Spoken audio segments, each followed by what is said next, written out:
Hey guys, Trevor here. And in this video, I'm going to show you how to activate the 120 Hz refresh rate on your iPhone.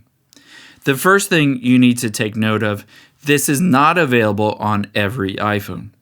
It is available on iPhone 13 Pro or Pro Max, iPhone 14 Pro or Pro Max, iPhone 15 Pro or Pro Max, iPhone 16 Pro or Pro Max, and any iPhone 17.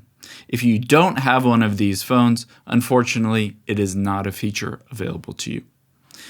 To activate it, let's hop out of here and take your finger and swipe down.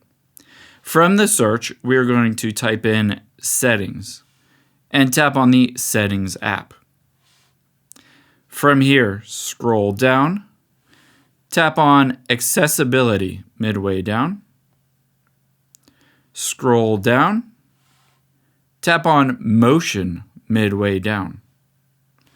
Scroll down to the bottom.